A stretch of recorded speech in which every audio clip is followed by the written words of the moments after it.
ಇವತ್ತು ತಂದೆಯವರು ಈಗ ಇನ್ನೇನು ರಾಜಕೀಯ ಕೊನೆಗಾಲದಲ್ಲಿದ್ದಾರೆ, ಅವರ ರಾಜಕೀಯ ಬದುಕಿನ ಕೊನೆ ಘಟ್ಟದಲ್ಲಿದ್ದಾರೆ. ಅಂತ ಸಮಯದಲ್ಲಿ ಈ ರೀತಿ ವೈಚಾರಿಕವಾಗಿ ಪ್ರಗತಿ ಪರವಾದಂತಹ ಸಿದ್ಧಾಂತ ಇಟ್ಕೊಂಡಿರೋರಿಗೆ ಮಾರ್ಗದರ್ಶನ ಮಾಡೋದಕ್ಕೆ, ಅವ್ರಿಗೆ ನೇತೃತ್ವ ವಹಿಸ್ಕೊಳ್ಳೋಕೆ ಒಬ್ರು ನಾಯಕರು ಬೇಕು. ಜಾರಕಿಹೊಳಿ ಅವರು ಅಂತ ಒಂದು ಜವಾಬ್ದಾರಿ ವಹಿಸ್ಕೋತಾರೆ.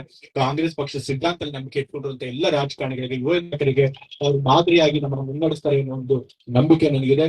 ಸೊ ಹಾಗಾಗಿ ಈ ರೀತಿ ಒಂದು ತತ್ವಬದ್ಧತೆ ಇರುವಂತಹ ನಾಯಕ ಸಿಗೋದು ಬಹಳ ಕಷ್ಟ. ಅಂತ ಕೆಲಸನ ಜಾರಕಿಹೊಳಿ ಮಾಡ್ತಿದ್ದಾರೆ. ಅಂತ ಕೆಲಸ ಮುಂದುವರಿಸಲಿ ಅಂತ ಹೇಳಿ ನಾನು ಕೇಳ್ಕೊಳ್ತಾ, ನಿನ್ನೆ ಮುಖ್ಯಮಂತ್ರಿ ಸಿದ್ದರಾಮಯ್ಯನವರ ಪುತ್ರ MLC ಯತೀಂದ್ರ ಸಿದ್ದರಾಮಯ್ಯ ಒಂದು ಹೇಳಿಕೆಯನ್ನು ಕೊಡ್ತಾರೆ. ಆ ಹೇಳಿಕೆ ಇವತ್ತು ರಾಜಕೀಯದಲ್ಲಿ ಬಿರುಗಾಳಿಯನ್ನು ಸೃಷ್ಟಿ ಮಾಡಿಬಿಟ್ಟಿದೆ.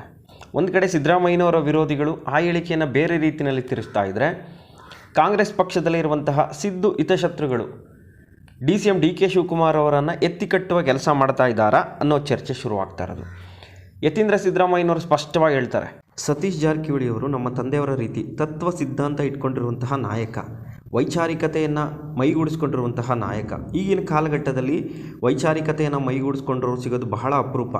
ನಮ್ಮ ತಂದೆಯವರು ರಾಜಕೀಯ ಸಂಧ್ಯಾ ಕಾಲದಲ್ಲಿದ್ದಾರೆ. ಅವರ ನಂತರ ತತ್ವ ಸಿದ್ಧಾಂತ ವೈಚಾರಿಕತೆಯನ್ನು ಬೆಳೆಸ್ಕೊಂಡಿರುವಂತಹ ಸತೀಶ್ ಜಾರಕಿಹೊಳಿಯವರು ನಾಯಕತ್ವವನ್ನು ವಹಿಸ್ಕೊಳ್ಳೋದಕ್ಕೆ ಸೂಕ್ತ ವ್ಯಕ್ತಿ ಅಂತ ಯತೀಂದ್ರ ಸಿದ್ದರಾಮಯ್ಯನವರು ರಾಯಭಾಗದಲ್ಲಿ ಹೇಳ್ತಾರೆ. ಅವರು ಯಾವಾಗ ಈ ಮಾತನ್ನು ಹೇಳಿದ್ರೋ ಅದನ್ನು ಈಗ ವಿರೋಧಿಗಳು ತಿರುಸ್ತಾ ಇದ್ದಾರೆ.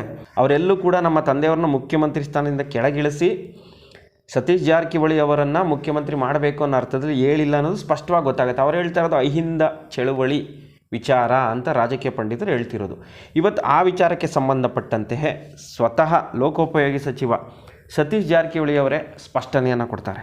ಮಾಧ್ಯಮದವರು ಪ್ರಶ್ನೆಯನ್ನು ಮಾಡ್ತಾರೆ, ಸರ್ ಯತೀಂದ್ರ ಸಿದ್ದರಾಮಯ್ಯನವರು ನಾಯಕತ್ವವನ್ನು ವಹಿಸ್ಕೋಬೇಕು, ನಮ್ಮ ತಂದೆಯವರ ನಂತರ ಅಹಿಂದ ಚಳುವಳಿಯ ನಾಯಕತ್ವವನ್ನು ಸತೀಶ್ ಜಾರಕಿಹೊಳಿ ಅವರು ವಹಿಸ್ಕೋಬೇಕು ಅಂತ ಹೇಳ್ತಾ ಇದ್ದಾರಲ್ಲ ಸರ್, ಅಂದರೆ ಅರ್ಥ ಏನು ಸರ್ ಅಂದ ತಕ್ಷಣವೇ ಅವ್ರು ಹೇಳ್ತಾರೆ, ಹೌದು ರೀ, ಅವ್ರು ಹೇಳ್ತಾ ಇರೋದು ಮುಖ್ಯಮಂತ್ರಿ ವಿಚಾರ ಅಲ್ಲ, ಅಹಿಂದ ನಾಯಕತ್ವದ ವಿಚಾರ.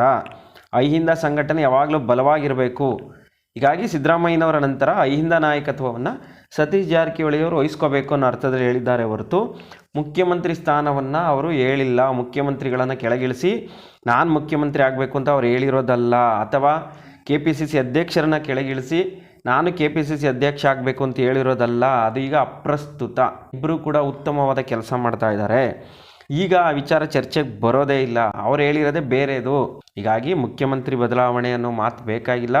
ನಾನು ಮುಖ್ಯಮಂತ್ರಿ ಹುದ್ದೆ ಆಕಾಂಕ್ಷಿ ಅಲ್ವೇ ಅಲ್ಲ. ಈಗಿನ ಪರಿಸ್ಥಿತಿನಲ್ಲಿ ಸಿದ್ದರಾಮಯ್ಯನವರೇ ಮುಖ್ಯಮಂತ್ರಿಯಾಗಿ ಮುಂದುವರಿತಾರೆ, ಅವರೇ ಪೂರ್ಣ ಪ್ರಮಾಣದಲ್ಲಿ ಅಧಿಕಾರವನ್ನು ಪೂರೈಸ್ತಾರೆ ಅಂತೇಳಿ ಸತೀಶ್ ಜಾರಕಿಹೊಳಿ ಅವರೇ ಸ್ಪಷ್ಟನೆಯನ್ನು ಕೊಡ್ತಾ ಇದ್ದಾರೆ. ಯತೀಂದ್ರ ಸಿದ್ದರಾಮಯ್ಯ ಆ ಮಾತು ಹೇಳ್ತಿದ್ದಾಗೇ ನವೆಂಬರ್ ಕ್ರಾಂತಿ ಆಗೇ ಹೋಗುತ್ತೆ, ಸತೀಶ್ ಜಾರಕಿಹೊಳಿ ಅವರೇ ಮುಖ್ಯಮಂತ್ರಿ ಆಗಿಬಿಡ್ತಾರೆ ಅನ್ನೋ ಒಂದು ಸುದ್ದಿಯನ್ನು ತೇಲಿಬಿಡ್ತಾ ಇದ್ದಾರೆ. ಆದರೆ ಸಾಮಾನ್ಯ ಜ್ಞಾನ ಇರುವಂತಹ ವ್ಯಕ್ತಿಗಳು ಕೂಡ ಅರ್ಥ ಮಾಡ್ಕೋಬೋದು, DK ಶಿವಕುಮಾರ್ ಅವ್ರನ್ನ ಬಿಟ್ಟು ಸತೀಶ್ ಜಾರಕಿಹೊಳಿ ಅವರನ್ನು ಮುಖ್ಯಮಂತ್ರಿ ಮಾಡಲಿಕ್ಕೆ ಸಾಧ್ಯನಾ?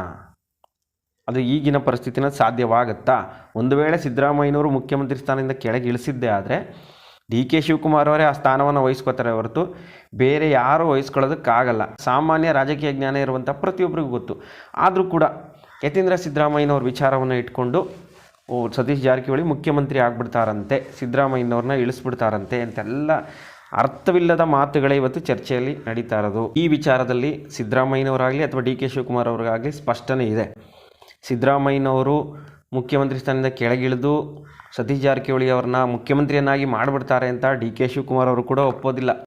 ಅವ್ರ ಮಗ ಏನೋ ಒಂದು ಹೇಳಿಕೆ ಕೊಟ್ಟಿರಬಹುದು, ಆದರೆ ಅದು ಮುಖ್ಯಮಂತ್ರಿ ಸ್ಥಾನಕ್ಕೆ ಸಂಬಂಧಪಟ್ಟಿದ್ದಲ್ಲ, ಅಹಿಂದ ನಾಯಕತ್ವಕ್ಕೆ ಸಂಬಂಧಪಟ್ಟಿದ್ದು ಮಾತ್ರ ಅಂಥೇಳಿ ಈಗ ಸತೀಶ್ ಜಾರಕಿಹೊಳಿ ಅವರೇ ಸ್ಪಷ್ಟನೆ ಕೊಟ್ಟಿರೋದ್ರಿಂದ ಈಗ ಯತೀಂದ್ರ ಸಿದ್ದರಾಮಯ್ಯನವರ ಮಾತಿನ ಬಗ್ಗೆ ಒಂದು ಕ್ಲಾರಿಟಿ ಸಿಗ್ತಾ ಇದೆ.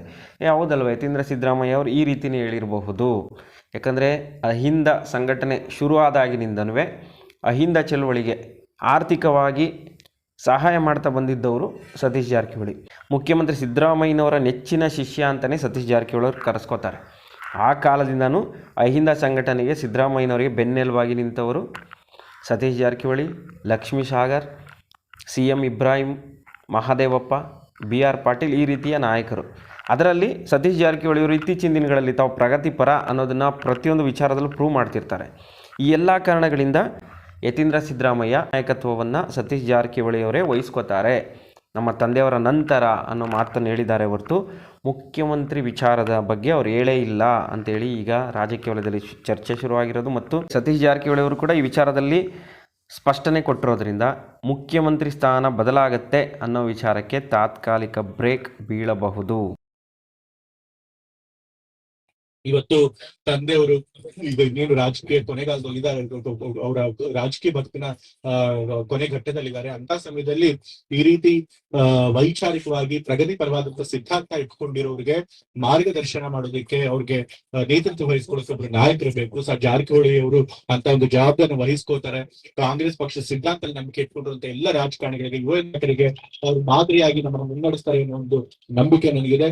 ಸೊ ಹಾಗಾಗಿ ಈ ರೀತಿ ಒಂದು ತತ್ವಬದ್ಧತೆ ಇರುವಂತಹ ನಾಯಕ ಸಿಗೋದು ಬಹಳ ಕಷ್ಟ. ಅಂತ ಕೆಲಸನ ಜಾರಕಿಹೊಳಿ ಮಾಡ್ತಿದ್ದಾರೆ. ಅಂತ ಕೆಲಸ ಮುಂದುವರಿಸಲಿ ಅಂತ ಹೇಳಿ ನಾನು ಕೇಳ್ಕೊಳ್ತಾ